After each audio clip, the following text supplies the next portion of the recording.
Hi, this is Dom from Badwater. Last week I wrote about stealing instead of copying in my article, Self-Discovery Through Grand Theft. The big theme of that was to explain how copying is the slow way of taking something from someone else and not really making it your own. You're copying. You are just taking someone else's facade and putting it as your own. And the problem is that if you try to make your whole life someone else's facade, then how are you going to know more about yourself? So I contrasted it with stealing. You see what works for a person, and then you start thinking, what works for me? This changes a lot from copying because you're not just saying, I'm going to take everything, because when you take everything, you don't really know what even works for you. You don't know yourself. When you're stealing, you know something about yourself that you want to enhance. So you take a specific thing from someone else. And of course, all of this is metaphorical copying and metaphorical stealing. I just want to clarify some things, and I want to give a little more of a spoken word discussion about this article, about stealing and copying. And one question is, can I provide more specific real world examples of how someone could steal an idea? We tend to see what an influencer or some celebrity is wearing, and then we try to copy it. We see that they're wearing these types of shoes, this type of pants, and this shirt, and then we just take it all. That celebrity usually has super designer clothes, so we try to find a way to replicate it over at Target or Walmart for us more working class people. So we usually can't get the original clothing, but we still want to copy the style of this person because they speak to you in some way. So you try to take the same color shoes, even though the structure really isn't the same. You try to get the same style of pants, even though there's something inside the shade of blue in those pants that kind of makes it off, especially with those new shoes you got. And then you have this shirt that kind of looks like what the celebrity had, but it kind of just seems a little off. This is copying in the most common form. We're just doing monkey see, monkey do. We essentially make a thrift shop version of something we like a lot, but there's something off because it's not really expressing ourselves and our values. It's expressing someone else's values, and we wanted to emulate the essence through their outside, but we don't have the inside really to express the outside. It's kind of like people who try to wear super loud clothing, even if they have a very quiet personality. They're trying to overdo it a little because they're trying to make up for something that they think they don't have. And it feels off. It always feels a little off. And the thing is that it's not about the cheapness of the clothing, it's that the outfit isn't fully integrated like how that celebrity was able to do, because they probably were able to spend a lot of money and had a lot of comments on what they should wear before they went out. Whereas when we try to copy, we don't usually try to talk with others before we go out and pick these pieces of clothing. So when we're copying, we are taking everything and the kitchen sink, and then we walk awkwardly in the clothing of other people, in the spirit of other people. It's not our spirit. We could go to a thrift store and find our own style, and it would look like $1 million outfit, because it's not about the cheapness of the clothing. It's about how it doesn't fit us perfectly as a person, as an individual. So copying is taking everything without really realizing what actually works for us, and stealing is taking exactly what works for us because we don't have the time, we don't have the money to just take it all. Nor should we have the time or the money to take it all. We need to be our own individuals. We need to have these limitations in our lives saying, hey, you know what? The red shoes are not me, and I'm not pulling them off, even though that's what this guy wore. So I'm going to drop the red shoes, but I found some shoes that work really well for the pants. Now, let's think about an example for ideas. So copying an idea and stealing ideas. When you copy someone else's idea, you're trying to take their whole framework and underlying system for yourself and just spout out the facade of it. Let's think of an example where someone gives you a whole framework about how the world is in the matrix and that the world is just a computer simulation. If you start copying this idea, all you're doing is repeating what the other person said without having any understanding for yourself. You don't understand why we're in the matrix. You just know that it is, and you're just going to take it for granted. When someone actually asks you, why is this happening? Who is behind this? You start faltering in how you answer because you never got into the essence of the ideas, the background. All you did was get the end results of someone's conclusion that this is the matrix. When you steal an idea, you fully understand how this idea works and take exactly what's needed and drop the rest. I'm a very big fan of Ayn Rand, but I'm not copying everything she believes in because she had a dire perspective of the working class and of rich people. There are certain aspects of the human spirit that she spoke to me so well that I'm going to steal those things. I'm not copying her whole philosophical framework. There's so many holes in it. Why would you copy something where you don't understand every facet or even don't even believe every facet? You start stealing in order to take exactly what you need and get out of there.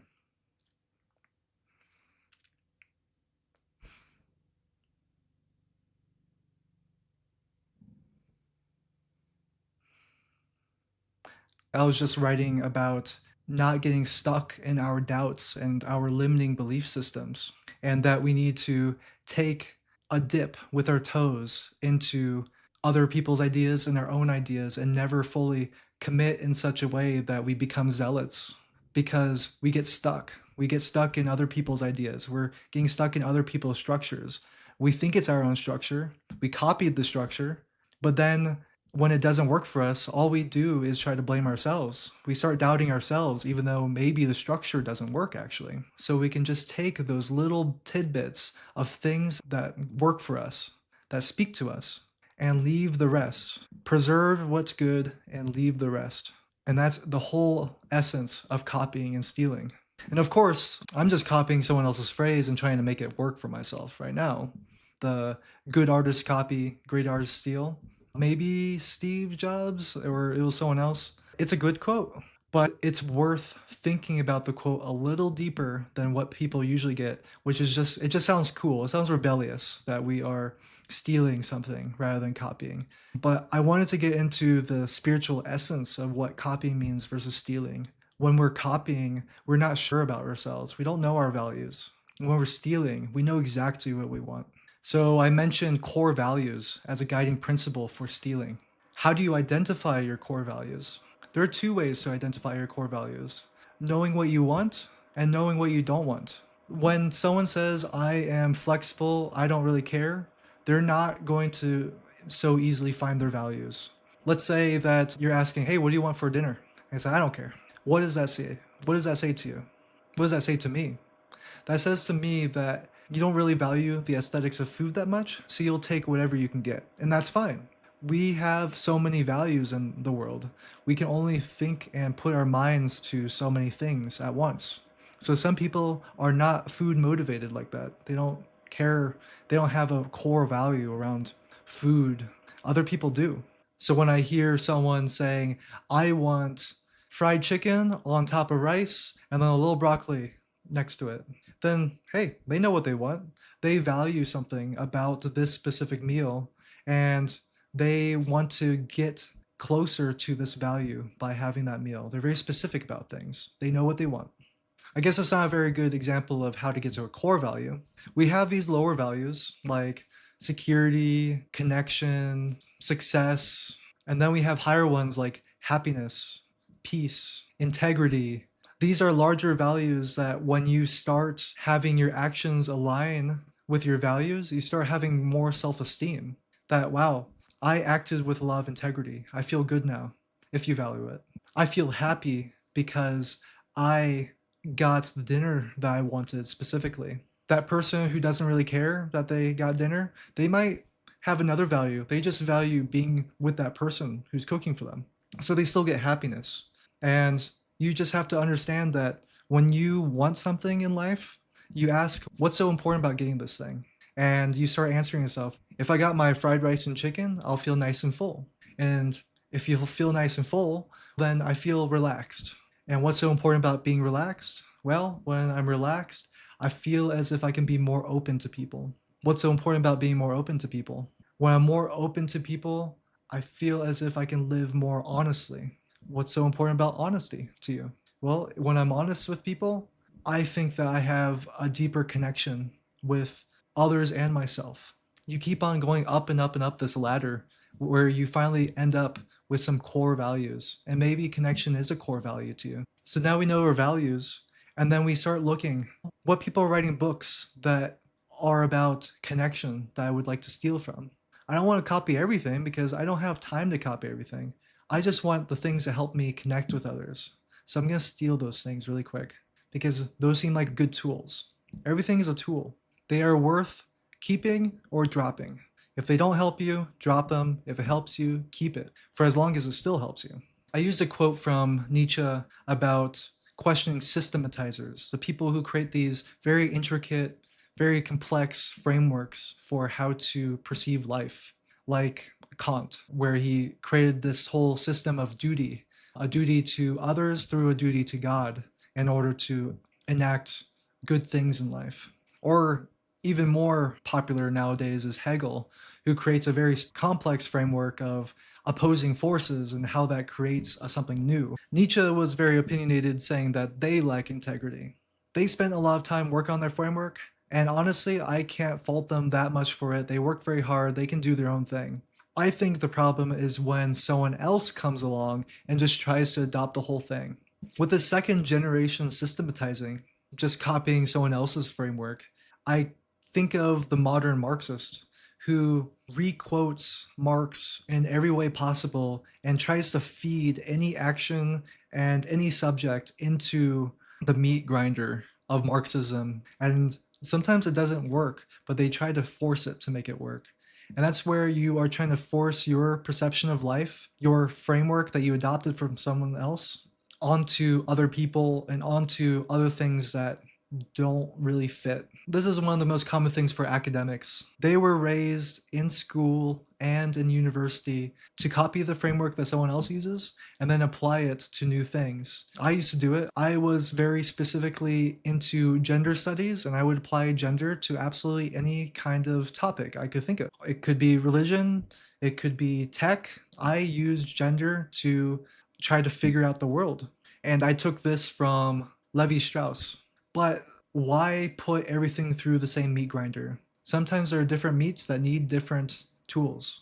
And that's when I realized I have to be more dynamic. I need to have more ways of thinking so I can let things more effortlessly pass through me and I can understand it better. I can have more empathy. There's no empathy when you're forcing everything else through your own perspective. I think I want to have control over things. Like the phrase, when you're a hammer, everything looks like a nail. I gave myself one tool and I started just trying to put everything through this tool, through this framework. And that's what happens with copying. And you need to start stealing so you can have your own Frankenstein of perceiving life. So you're not just stuck with someone else's conditioning, someone else's way of thinking.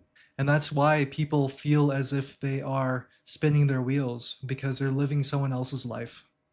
So lastly, I said that most people in life copy, some steal, and very few create from nothingness. I'm not saying that stealing is that creative or original. It's not, but there are so many things that already work in life that it's pretty inefficient to try to invent something that didn't exist at all. It's a very innovative thing to do, and not everyone has the time to do it.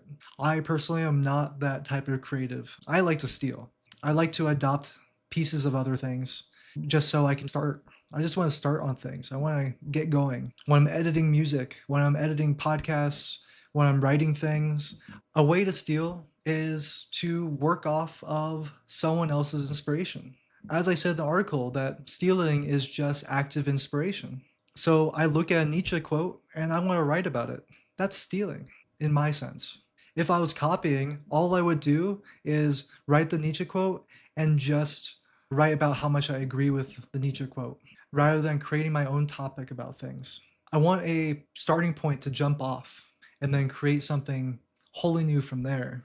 It's not original in the sense that it didn't come from nothingness.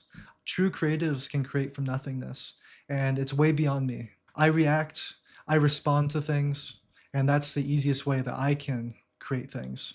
It makes it very quick. But there are some people with the patience and with the creativity that they don't look at anything. They could look at a blank wall and suddenly they have this whole beautiful piece of artwork. or system for themselves to live off of. I can't do that. A lot of other people can't do that, but most people copy. And it's the easiest thing to do, even though it becomes a lot of effort to maintain all the baggage you picked up with the copy. And just think of the idea of a printer making copies of a copy of a copy. You start seeing all the glitches and holes. It doesn't feel like the real thing anymore at all. So some people can get away with copying others and it looks pretty good on them. Hey, all good. But then there are copies of a copy of a copy, and you just are left with so little information to live your own life fully that it just becomes kind of a sad emulation. I just wanted to discuss a little more about that article. I love the topic of copying, stealing, so I might come back to it sometime, get some more details out of it. Hopefully, this was useful for you to understand a little more. I will see you another week, and thank you for watching or listening. You have a great day.